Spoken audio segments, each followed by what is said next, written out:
রাসূল সাল্লাল্লাহু আলাইহি ওয়াসাল্লাম এমন একজন নবী ছিলেন, আমার আল্লাহ বিশ্বনবী মুহাম্মদ সাল্লাল্লাহু আলাইহি ওয়াসাল্লামকে এমন নবী করে পাঠাইলেন। হযরত আয়েশা রাদিয়াল্লাহু তাআলা আনহার দরবারে বড় বড় সাহাবীরা এসে আরজ করলেন, ইয়া আম্মা জান, বিশ্বনবী সাল্লাল্লাহু আলাইহি ওয়াসাল্লাম সম্পর্কে আমাদেরকে কিছু আলোচনা করেন। আম্মা জান আয়েশা সিদ্দিকা রাদিয়াল্লাহু তাআলা আনহা 6 বছর বয়সে নবী সাল্লাল্লাহু আলাইহি ওয়াসাল্লামের সাথে বিবাহ হয়েছে। কথা বলেন, কয় বছর বয়সে? 6 বছর। এবং তিনার বয়স যখন 8 বছর হয় তখন আম্মা জান নবীর ঘরের মধ্যে প্রবেশ করে। আম্মা জান আয়েশা সিদ্দিকা রাদিয়াল্লাহু তাআলা আনহার বয়স যখন 18 বছর, বিশ্বনবী সাল্লাল্লাহু আলাইহি ওয়াসাল্লাম দুনিয়া থেকে বিদায় নিলেন। অঙ্কটা বুঝে থাকলে বলেন, আয়েশা সিদ্দিকা রাদিয়াল্লাহু তাআলা আনহা নবীর সাথে ভয় করলেন কয় বছর? কয় বছর? 9 বছর। আয়েশা সিদ্দিকা রাদিয়াল্লাহু তাআলা আনহা 6 বছর বয়সে নবী সাল্লাল্লাহু আলাইহি ওয়াসাল্লামের ঘরে ঢুকলেন, বিবাহ করলেন। 8 বছর বয়সে নবীর ঘরে ঢুকলেন এবং তিনার বয়স যখন 18 বছর হলো, বিশ্বনবী সাল্লাল্লাহু আলাইহি ওয়াসাল্লাম দুনিয়া থেকে বিদায় নিয়ে গেলেন। হযরত আয়েশা সিদ্দিকা রাদিয়াল্লাহু তাআলা আনহা নবীর সাথে মাত্র 9 বছর ঘর করলেন।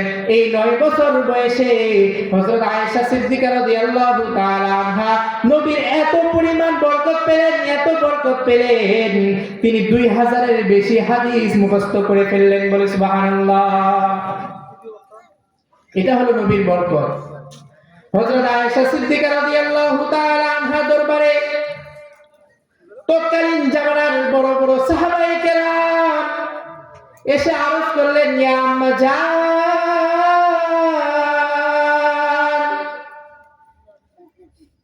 আমাদেরকে রাসূলুল্লাহ সাল্লাল্লাহু আলাইহি ওয়াসাল্লাম সম্পর্কে কিছু বলেন।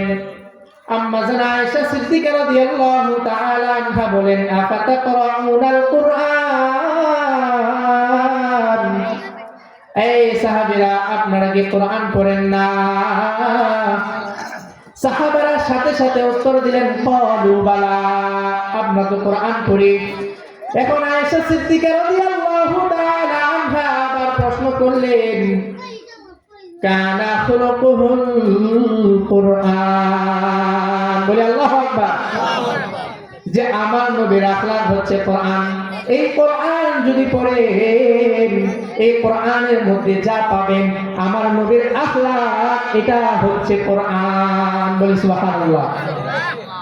আয়েশা সিদ্দিকা রাদিয়াল্লাহু তাআলা আনহা বলেন, এই কোরআন যেমন দামি, আমার নবী মুহাম্মদ তার মতোই দামি।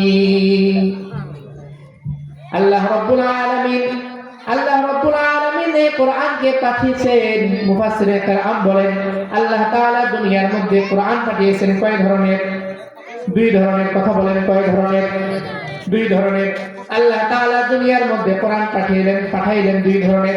একটা হচ্ছে প্র্যাকটিক্যাল কোরআন, আর একটা হচ্ছে থিওরিক্যাল কোরআন।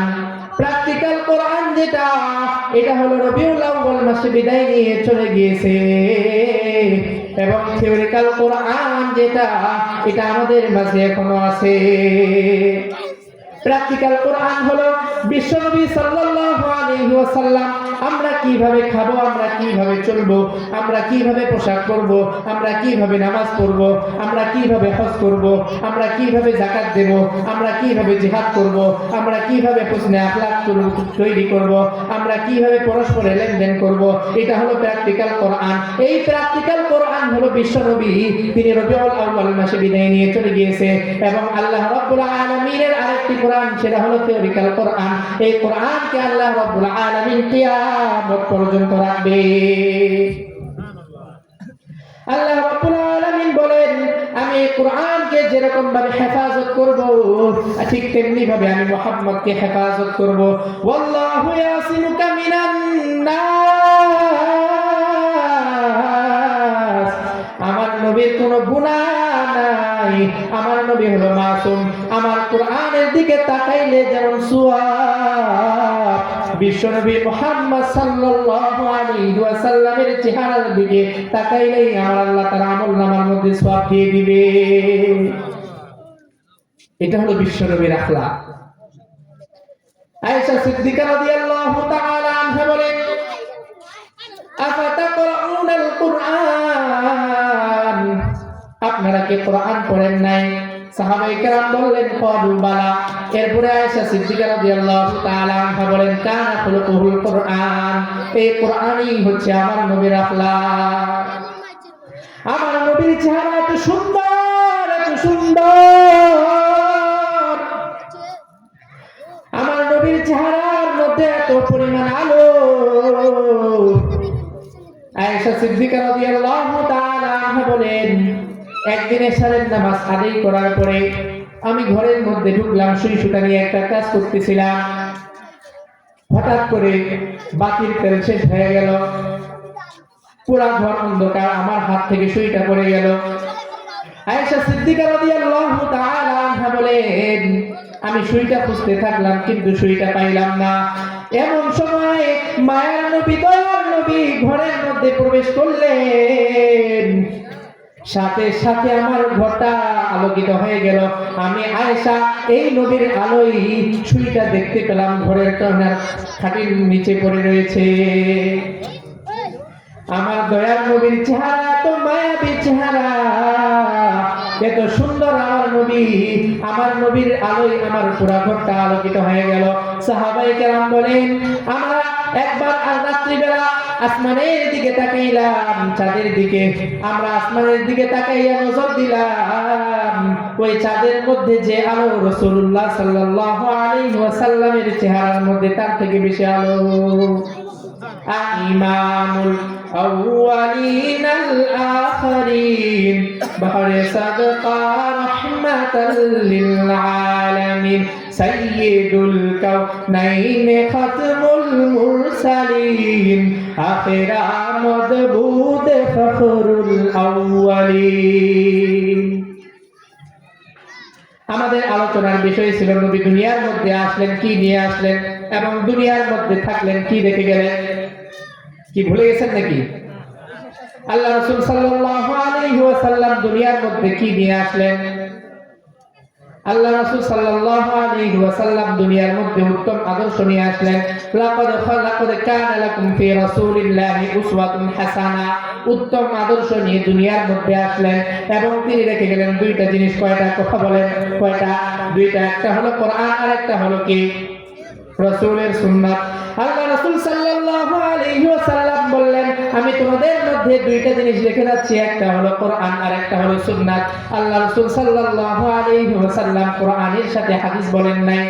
কথা বলেন, কি বলেন নাই? হাদিস বলেন নাই। আল্লাহ রাসূল বলেছেন, আমি কোরআন রেখে যাচ্ছি, সাথে সাথে সুন্নাত রেখে যাচ্ছি। কেন হাদিস বলেন নাই? আল্লাহ রাসূল সাল্লাল্লাহু আলাইহি ওয়াসাল্লামের লক্ষ লক্ষ হাদিস, এত পরিমাণ হাদিস, কিয়ামত পর্যন্ত এই হাদিসগুলো এখন পর্যন্ত কোনো ব্যক্তি একসাথে জমা করতে পারবে না। যেহেতু জমা করতে পারবে না, এই হাদিসগুলোকে যদি জমা করতে না পারে, কিয়ামত পর্যন্ত এই হাদিসগুলোকে কেউ আমল করতে পারবে না। আল্লাহ রাসূল সাল্লাল্লাহু আলাইহি ওয়াসাল্লাম জানলেন যে আমার নবী, আমার উম্মতগুলো হলো দুর্বল। আমি যদি হাদিসের কথা বলে যাই তাহলে তাদের মধ্যে ফিতনা ফাসাদ সৃষ্টি হয়ে যাবে। এই জন্য আল্লাহ রাসূল সাল্লাল্লাহু আলাইহি ওয়াসাল্লাম বললেন, আমি তোমাদের মাঝে দুইটা জিনিস রেখে যাচ্ছি। ভাই কথা বলেন, কয়টা? দুইটা। একটা হলো কোরআন আর একটা হলো সুন্নাত। হাদিস এই জন্যই বলে নাই, আল্লাহ রাসূল সাল্লাল্লাহু আলাইহি ওয়াসাল্লামের লক্ষ লক্ষ হাদিস, কিয়ামত পর্যন্ত এই হাদিসগুলোকে জমা করতে পারবে না, আমল করতে পারবে না। সুতরাং এটার দ্বারা বোঝা যায় আমাদেরকে আমল করতে হবে কোরআন থেকে আর সুন্নাত থেকে। আল্লাহ রাসূল সাল্লাল্লাহু আলাইহি ওয়াসাল্লামের কথার দ্বারা বোঝা যায় ব্যক্তিকে দেখে আমল করতে হবে, কিতাব দেখে আমল করলে চলবে না। কি দেখে আমল করতে হবে বলেন? ব্যক্তিকে দেখে আমল করতে হবে, কিতাব দেখে আমল করলে চলবে না। সাহাবায়ে কেরামরা অনেক বড় আলেম ছিলেন, তারা নবীজি সাল্লাল্লাহু আলাইহি ওয়াসাল্লামকে দেখলেন আল্লাহ রাসূল কিভাবে নামাজ পড়তেছিলেন, আল্লাহ রাসূল কিভাবে খাওয়া খাইতেছিলেন, আল্লাহ রাসূল সাল্লাল্লাহু আলাইহি ওয়াসাল্লাম কিভাবে পান করতেছিলেন। সাহাবায়ে কেরাম আল্লাহ রাসূলকে দেখে দেখে শিখলেন। আল্লাহ রাসূল কিভাবে জুতা পরলেন, আল্লাহ রাসূল কিভাবে কিতাব পরলেন, আল্লাহ রাসূল সাল্লাল্লাহু আলাইহি ওয়াসাল্লাম কিভাবে পোশাক পরলেন। হাদিসের মধ্যে পাওয়া যায় নখ কাটা সুন্নাত। কথা বলেন, নখ কাটা কি সুন্নাত? কিন্তু আমরা নখ কিভাবে কাটবো আলেম না দেখলে বুঝতে পারবো না। হাদিসের মধ্যে পাওয়া যায় চুল কাটা সুন্নাত, আলেম না দেখলে চুল কিভাবে কাটবো জানতে পারবো না। আমরা হাদিসে বললাম জুতা ডান পায়ে সুন্নাত, কিন্তু ডান পায়ে কোন তরিকায় পরবো আলেম না দেখলে আমরা বুঝতে পারবো না। এই জন্য আল্লাহ রাসূল সাল্লাল্লাহু আলাইহি ওয়াসাল্লাম বললেন, কিতাব দেখে আমল করলে চলবে না, ব্যক্তিকে দেখে আমল করতে হবে। সহবতে সলে কুরাত লেকুনাদ নহবতে তলে কুরাত লেকুনাদ এক জামানা সহবতে বা আউলিয়া বেহতারাদ সালে তাআত বেরিয়া। আল্লাহ রাসূল সাল্লাল্লাহু আলাইহি ওয়াসাল্লামের যে সুন্নাত, এটা ব্যক্তিকে দেখে করতে হবে। এই ব্যক্তিরা কারা? আল্লাহ রাসূল সাল্লাল্লাহু আলাইহি ওয়াসাল্লাম বললেন, আমার বন্ধু দুনিয়ার মধ্যে আলেম ওলামা যারা, আলেম ওলামাদের থেকে এই নিদর্শনগুলা, এই আমলগুলা, এই সুন্নাতগুলা দেখে দেখে শিখতে হবে। আল উলামা ওয়ারাসাতুল আম্বিয়া, আলেম ওলামারাই হচ্ছে নবীগণের ওয়ারিস।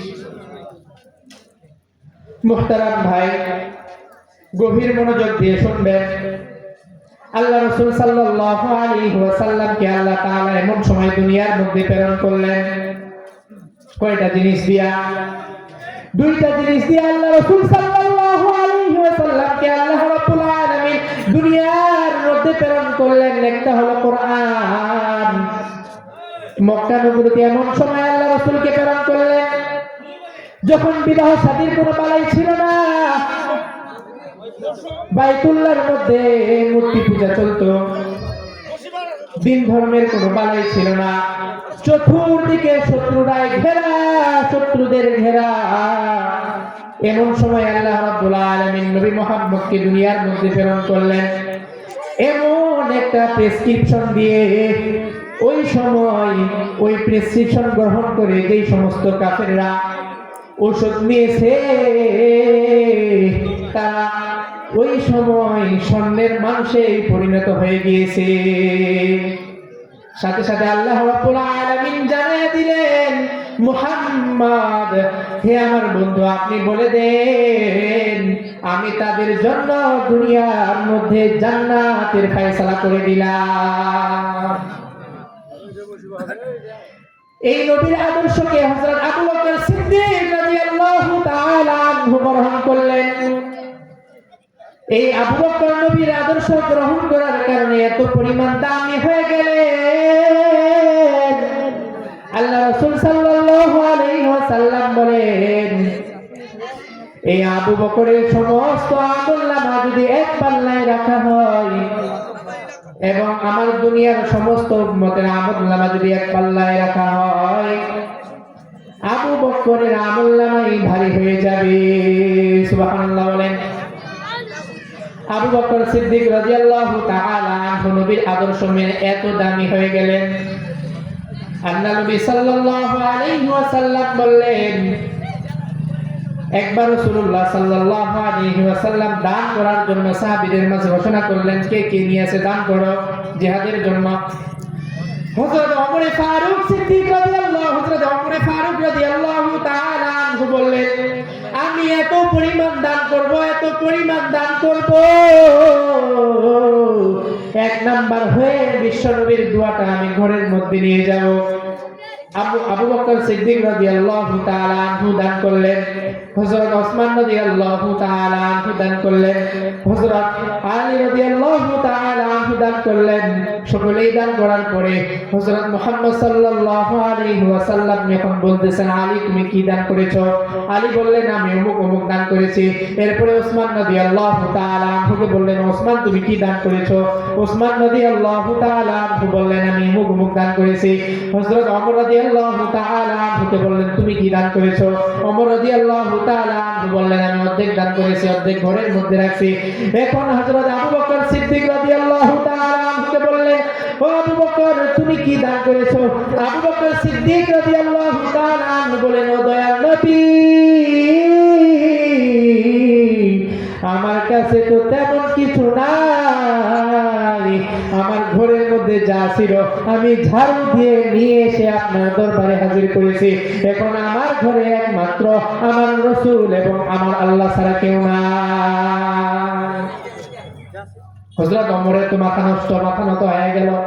এক নাম্বার হওয়ার কথা ছিল, সে তো অর্ধেক রেখে এসেছে আর অর্ধেক দান করেছে।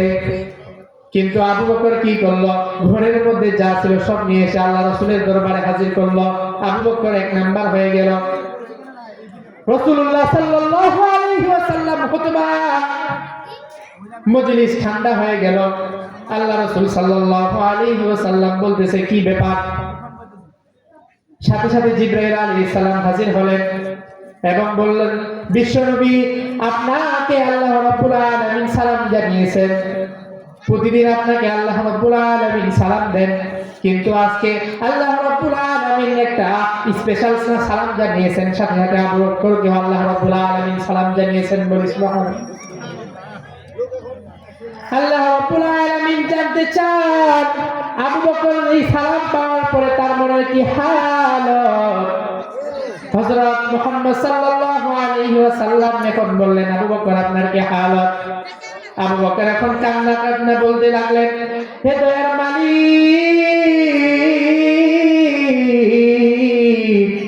আমি আবু বকর তো ছিলাম একজন মক্কার আসামি জাহান্নামী, কিন্তু আমি আবু বকর আপনার আদর্শ মানার কারণে আমার আল্লাহ আমাকে সালাম জানিয়েছে। তাহলে আল্লাহ রাসূল সাল্লাল্লাহু আলাইহি ওয়াসাল্লামের আদর্শই হচ্ছে এটা, যে আল্লাহ রাসূলের আদর্শকে আঁকড়ে ধরবে, আলেম ওলামাকে সম্মান করবে, আলেম ওলামাদের মাধ্যমে আল্লাহ রাসূলের সুন্নাতকে আঁকড়ে ধরবে, আল্লাহ রাব্বুল আলামিন হযরত আবু বকরের মতো দামি বানিয়ে দিবেন। বলি সুবহানাল্লাহ। মুহাম্মদ সাল্লাল্লাহু আলাইহি ওয়াসাল্লাম এত কষ্ট করলেন এই দিন প্রচারের জন্য। হযরত আয়েশা সিদ্দিকা রাদিয়াল্লাহু তাআলা আনহা বলেন, মাঝে মাঝে হযরত মুহাম্মদ সাল্লাল্লাহু আলাইহি ওয়াসাল্লাম আমার ঘরে বসে বসে কাঁদতেন। আমি হুজুরকে জিজ্ঞাসা করলাম, হুজুর আপনি কি আমার কোন বেয়াদবির কারণে কাঁদেন নাকি? হযরত মুহাম্মদ সাল্লাল্লাহু আলাইহি ওয়াসাল্লাম বলেন, না না না আয়েশা, আমি তোমার কোন বেয়াদবির জন্য কাঁদি না, আমি মুহাম্মদ তো কাঁদি আমার খাদিজার জন্য। কেননা আমি ছিলাম যখন কষ্টের মধ্যে, তখন খাদিজা তার দ্বিতীয় স্বামীর পর আমাকে মুহাম্মদকে গ্রহণ করলেন স্বামী হিসেবে। আমি মুহাম্মদ বড় এতিম, বড় সহায়, আমি মুহাম্মদের কোনো বাবা নাই, মা নাই, আমি মুহাম্মদ বড় এতিম। আয়েশা তুমি বুঝবা না রে আয়েশা, তুমি তো আমার সুখের দিনের বিবি, কিন্তু আমার খাদিজা আমার দুঃখের দিনের বিবি। এই জন্য আমার খাদিজার কথা যখন আমার মনে ধরে, তখন আমি মুহাম্মদ ঠিক থাকতে পারি না। রাতের বেলায় যখন আমি দিনের দাওয়াত দেওয়ার জন্য হেরা গুহার মধ্যে বিভিন্ন গোত্রের মধ্যে যাইতাম, ঘরের মধ্যে ফিরে এসে রাত্রিবেলা সালাম দিতাম, আসসালামু আলাইকুম ওয়া রাহমাতুল্লাহ। খাদিজার সাথে সাথে আমার সালামের জবাব দিতেন এবং দরজা খুলতেন, কোনো দেরি করতেন না। আমি খাদিজাকে জিজ্ঞাসা করলাম, ও খাদিজা তুমি কি ঘুমাও না নাকি? খাদিজা রাদিয়াল্লাহু তাআলা আনহা বলেন, বিশ্বনবী আল্লাহর কসম আমি ঘুমাই না। বিশ্বনবীকে বললেন, আমি ঘুমাই না। কেন ঘুমাই না? আপনারা জানেন, কোন সন্তান যদি বাইরে থাকে, গভীর রাত্র যখন হয়ে যায়, আমরা জান ঘুমাইতে পারে না।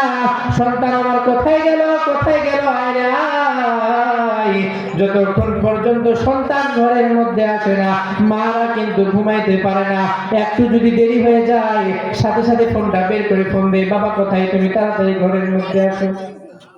তুমি ঘরের মধ্যে নাই, এই জন্য আমি খাওয়া করি নাই, পানও করি নাই, আমি এখন পর্যন্ত ঘুমাই নাই রে বাবা, তাড়াতাড়ি ঘরের মধ্যে ফিরে আয়। ও বিশ্বনবী, আপনি জানি আপনার বাবা নাই, মা নাই, আপনি রাত্রিবেলা যখন দিনের দাওয়াত দেওয়ার জন্য যান, আপনার মা যদি আজকে বেঁচে থাকতেন, আপনি না আসা পর্যন্ত আপনার মা আপনার জন্য জেগে থাকতো, ঘুমাইতেন না। কিন্তু আপনার মা নাই, আপনার তো বাবা নাই, আমি ওই দায়িত্বটা পালন করি রে নবী, আমি আপনার মায়ের মতো আমিও জেগে জেগে রাত্রি যাপন করি। হযরত আয়েশা সিদ্দিকা রাদিয়াল্লাহু তাআলা আনহা এই কথা শুনে রাসূলুল্লাহ সাল্লাল্লাহু আলাইহি ওয়াসাল্লামের সাথে কাঁদতে লাগলেন। রাসূলুল্লাহ সাল্লাল্লাহু আলাইহি ওয়াসাল্লাম এখন আয়েশাকে বললেন, আয়েশা, ওই অদূর হেরা গুহায় কোনো রাস্তা নাই, অন্ধকার, চতুর্দিকে শত্রুরা অবস্থান করছে, আমি মুহাম্মদ ওই হেরা গুহার মধ্যে অবস্থান করি। ওই খাদিজা একা একা ওই অন্ধকারে মহিলা মানুষ হয়ে আমার জন্য রাস্তা রেডি করত। এই কথাগুলো যখন আমার মনে পড়ে যায় আয়েশা, আমি আর ঠিক থাকতে পারি না, আমার চোখ দিয়ে ওঝরেই পানি পড়তে থাকে, পানি পড়তে থাকে রে আয়েশা। তুমি তো বুঝবা না রে আয়েশা, কারণ তোমাকে যখন আমি বিয়ে করেছি তখন তো আমার কোনো কষ্ট ছিল না। আমি মুহাম্মদ রে আমার গোত্রের লোকেরা বন্দী করে রেখেছিল, আমাকে কোনো খাবার দেয় নাই, আমাকে কোনো পানি দেয় নাই, তারা আমাকে গৃহবন্দী করে রেখেছিল, আমি মুহাম্মদ কোনো খাবার পাই নাই, আমি মুহাম্মদের জীবন বড় কষ্টের জীবন রে আয়েশা, আমি মুহাম্মদ বড় এতিম, আমার কোনো টাকা নাই, আমার কোনো পয়সা নাই, আমার ঘর নাই, আমার বাড়ি নাই, এই মুহাম্মদের অনুসরণ যে করবে আমার আল্লাহ তার জন্য দুনিয়ার মধ্যে জান্নাতের ফয়সালা করে দিবে। ও আম্মা জানেরা,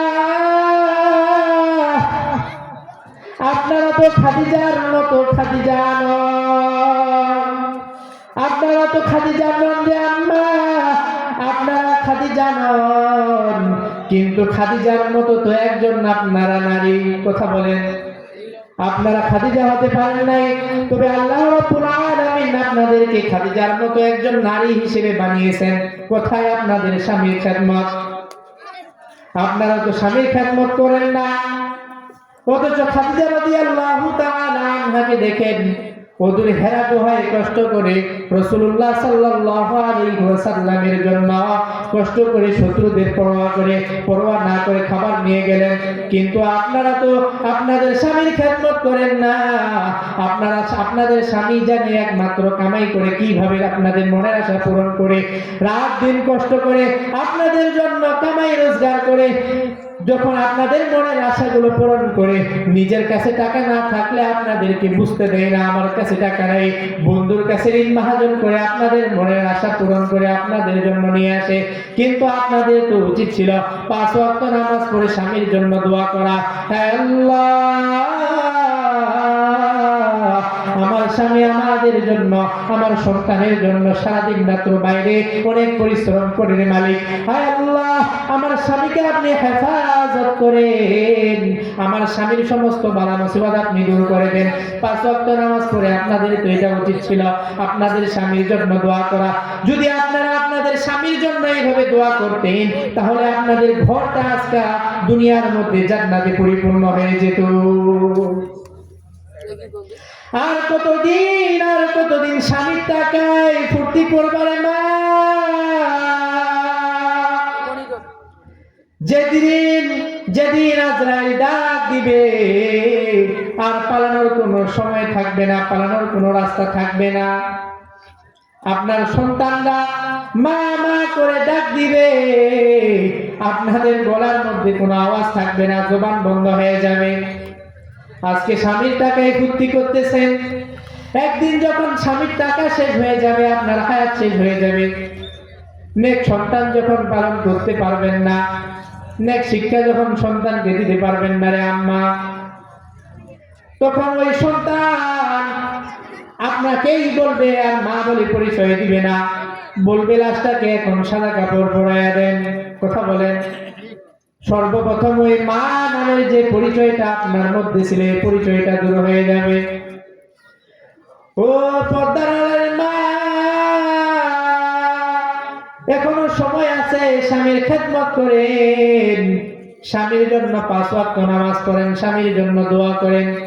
দেখবেন আল্লাহ রাব্বুল আলামিন আপনার ঘরটা দুনিয়ার মধ্যে জান্নাত বানিয়ে দিয়েছে।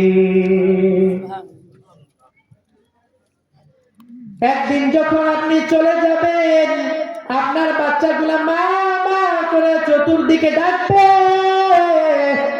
আপনার আওয়াজ থাকবে না, আপনার আওয়াজ থাকবে না। চতুর্দিকে ঈদের দিন যখন উৎসব হবে, সমস্ত বাচ্চারা উদযাপন করবে, আপনার বাচ্চাগুলো আপনাকে খুঁজবে, তারা কোনো আনন্দ উৎসব পাবে না। তারা বলবে, আমার মা কোথায়, আমার মা কোথায়, আমার মাকে আমার সামনে নিয়ে আসো। তারা যখন মাকে খুঁজে পাবে না, তারা বড় সহায় হয়ে এতিম হয়ে যাবে, কান্না করবে। উপর দাঁড়ালেন মা বোনেরা, এখনো সময় আছে।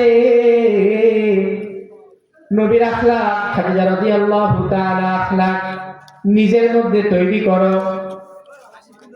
এবং যে সমস্ত ভাইরা এখন পর্যন্ত মা বাবাকে খেদমত করতে পারো নাই, তোমাদের কপাল পোড়ারে ভাই।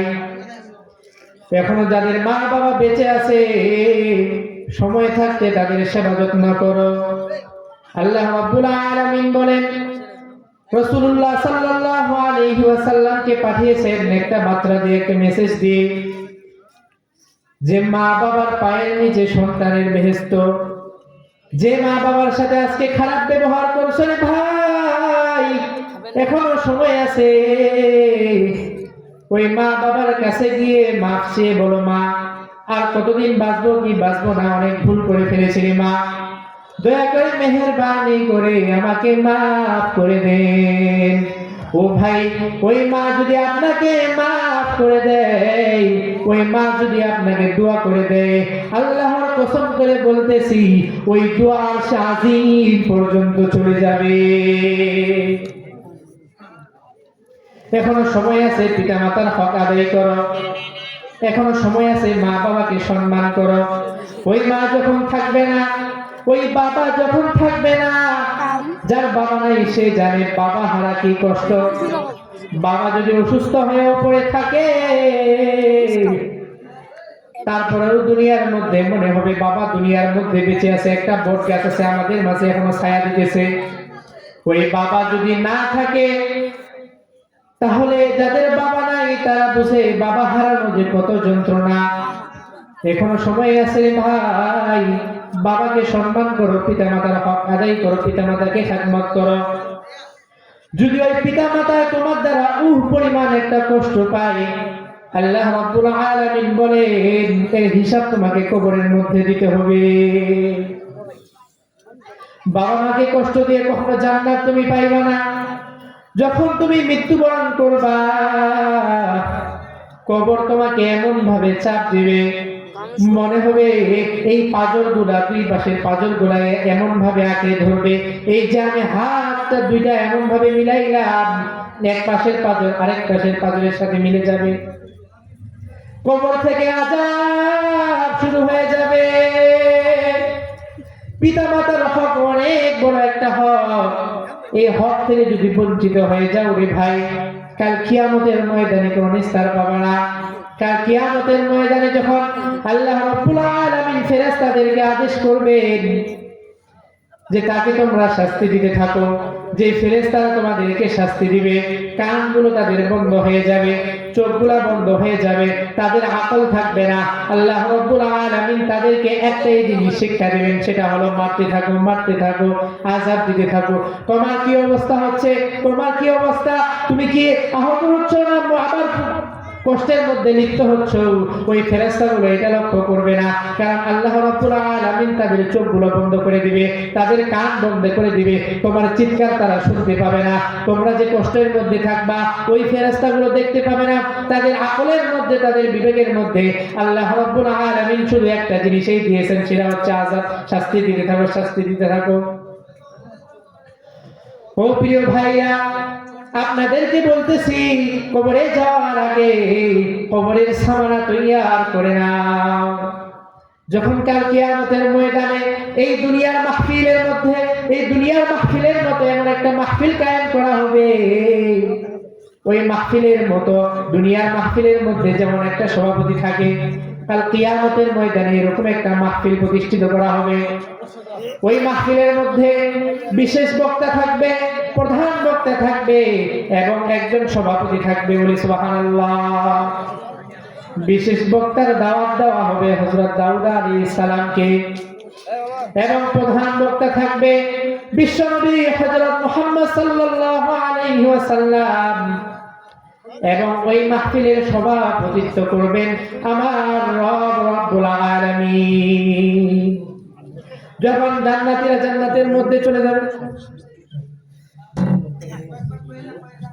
যখন জান্নাতীরা তাদের সমস্ত পাওনা পেয়ে যাবে, এরপরে আল্লাহ রাব্বুল আলামিন বলবে, তোমাদের আর কি চাওয়া আছে তোমরা আমাদের কাছে চাও, আমি দিয়ে দিব। তখন জান্নাতীরা এত পরিমাণ পাবে, এত পরিমাণ পাবে, তারা বলবে না না না, আমার আর কোনো চাওয়ার নাই, আমার আর কোনো চাওয়ার নাই, আমরা এত পরিমাণ পেয়েছি যে আমাদের সব কিছু পরিপূর্ণ হয়ে গিয়েছে। এখন আল্লাহ রাব্বুল আলামিন বলবেন, রে বান্দা, তোমরা তো সব পেয়েছো, তোমরা জান্নাতের মধ্যে গিয়েছো, তোমরা সব কিছু পরিপূর্ণ হয়ে গিয়েছো, কিন্তু এমন একটা জিনিস তোমরা পাও নাই, সেই জিনিসটা তোমরা বলতে পারো না কি জিনিস তোমরা পাও নাই। তখন জান্নাতীরা অবাক হয়ে যাবে, আল্লাহ কি বলতেছে, আমরা তো সবই পেয়ে গিয়েছি। কিন্তু এখন আমার রব্বুল আলামিন বলবে, তোমরা সব পেয়েছো, সব পেয়েছো, কিন্তু তোমরা তোমার মাওলার দিদার এখন পর্যন্ত পাও না। যে আল্লাহকে ভালোবাসলা, যে আল্লাহর উপর ঈমান এনে, যে আল্লাহর নবীর উপর ঈমান এনে তোমরা জান্নাত পাইলা, কিন্তু ওই আল্লাহকে তোমরা এখন পর্যন্ত দেখতে পাও না। যখন জান্নাতের বিশেষ মেহমান হযরত দাউদ আলাইহিস সালাম তেলাওয়াত করবেন, এই তেলাওয়াত শোনার পরে সমস্ত জান্নাতীরা ছটফট করতে থাকবে, ছটফট করতে থাকবে, এত পরিমাণ সুর, এত পরিমাণ সুর। তাদের ছটফটানি শুনে আল্লাহ রাব্বুল আলামিন বলবেন, তোমরা কি এই সুরে পাগল? বান্দারা এখন বলবেন, ও দয়াল মালিক, আপনি এই সুর বন্ধ করে দিয়েন না, এই তেলাওয়াত আপনি বন্ধ করে দিয়েন না, কারণ এই সুর আমাদেরকে এত পরিমাণ ভালো লাগতেছে, আপনি বন্ধ করে দিয়েন না। এখন আল্লাহ রাব্বুল আলামিন বলবেন, এটা তো বিশেষ মেহমানের তেলাওয়াত, প্রধান মেহমান এখন তেলাওয়াত করবে, তার সুরটাও একটু তোমরা শোনো। এখন আমার বিশ্বনবী সাল্লাল্লাহু আলাইহি ওয়াসাল্লাম তেলাওয়াত করবেন, ইয়াসিন,